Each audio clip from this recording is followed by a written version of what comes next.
Hello നമസ്കാരം, അഷ്റഫാണ്. കേരളത്തിന്റെ അഭിമാനമായി മാറിയ പൊന്നാനിക്കാരനായ ഞങ്ങളുടെ നാട്ടുകാരനായ മിടുമിടുക്കനായ ഫാസിലിനെയും കുടുംബത്തെയാണ് ഞാൻ നിങ്ങൾക്ക് ഇന്ന് പരിചയപ്പെടുത്താൻ പോകുന്നത്. ഹലോ നമസ്കാരം, അഷ്റഫാണ്. ഞാനിന്ന് വളരെ സന്തോഷത്തിലാണ്. എൻ്റെ നാട്ടിന്റെ അഭിമാനമായി മാറിയ പൊന്നാനിയെ ലോകത്തിന് പരിചയപ്പെടുത്തിയ ഒരു മിടുക്കന്റെ വീട്ടിലാണ്, മിടുക്കന്റെ അടുത്താണ് ഞാൻ ഇരിക്കുന്നത്. ഫാസിൽ അല്ലെ? ഫാസിലിന്റെ കഴുത്തിൽ നോക്കിയിരിക്കുന്ന ഈ ഒരു മെഡല് കണ്ട നിങ്ങൾക്ക് അറിയാൻ പറ്റും ഇത് എന്താണെന്ന്. എന്താണ് ഫാസില് പൊന്നാനിയുടെ അഭിമാനമായി മാറാൻ, അല്ലെങ്കിൽ കേരളത്തിന്റെ അഭിമാനമായി മാറാൻ ഇന്ത്യയുടെ നെറുകയിൽ കൊടുത്തു വെച്ച ആ ഒരു സംഭവം എന്താണെന്ന് ഫാസിലിൽ നിന്ന് തന്നെ നമുക്ക് തുടങ്ങാം. ഫാസിലെ, അസ്സലാമു അലൈക്കും, നമസ്കാരം. ഫാസിൽ പറയൂ, എന്താണ് ഫാസിൽ? ഇപ്പോ ഞങ്ങളൊക്കെ ആഗ്രഹിക്കുന്നു ഒരുപാട്. ഞാൻ ഇപ്പൊ ഫാസിലിന്റെ വീട്ടിൽ വന്നപ്പം ഒരുപാട് ആളുകൾ പല പ്രദേശങ്ങളിൽ നിന്നും നമ്മുടെ ഫാസിലിനെ കാണാൻ പൊന്നാനിലേക്ക് എത്തിക്കൊണ്ടിരിക്കുന്നു. എന്താണ് ഫാസിലിന് കിട്ടിയിട്ടുള്ള ഈ ഒരു അച്ചീവ്മെന്റ്? തീർച്ചയായും ജനിച്ച നാട്ടിൽ തന്നെ വലിയൊരു സപ്പോർട്ട് കിട്ടാന്ന് പറഞ്ഞാൽ അതൊരു ഒരുപാട് സന്തോഷമുണ്ട്. കാരണം എല്ലാവരും വരുന്നു, സപ്പോർട്ട് ചെയ്യുന്നു, ഇനിയുള്ള ഫ്യൂച്ചർ നല്ലതായി വരുന്നു, തീർച്ചയായിട്ടും അനുഗ്രഹം തരുന്നു. ഒരുപാട് സന്തോഷമുള്ള കാര്യമാണ്.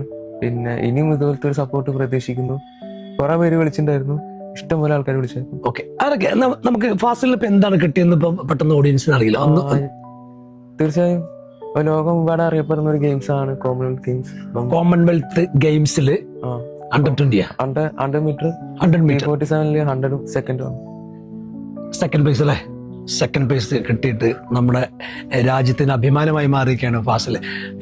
ഇത് ഈ ഒരു സംഭവം ചെയ്യാനായിട്ട് എത്ര വർഷത്തെ കഠിനാധ്വാനം ഉണ്ടായിരുന്നു? സ്പോർട്സിലോട്ട് വന്നത് 7 കൊല്ലമായി. 7 വർഷമായി. ഏത് സ്കൂളിലാണ് പഠിക്കുന്നത്? ഞാൻ ഉമ്മേരിയിലായിരുന്നു പഠിച്ചത്. ഉമ്മേരിയിലാണ് പഠിച്ചത്. 1 മുതൽ 10 വരെ പഠിച്ചായിരുന്നു ഉമ്മേരിയിൽ. ഓക്കെ. പിന്നെ +1 +2 MAHS പൊന്നാനിലായിരുന്നു പഠിച്ചത്. ഓക്കെ. പിന്നെ ഡിഗ്രി പഠിക്കുന്നത് മാർവൻസ് കോളേജിൽ തിരുവനന്തപുരം. അവിടെ നിന്നാണ് ഇപ്പൊ ട്രെയിനിങ് കിട്ടിക്കൊണ്ട്? അവിടെയാണ് ട്രെയിനിങ്. എങ്ങനെയുണ്ട്?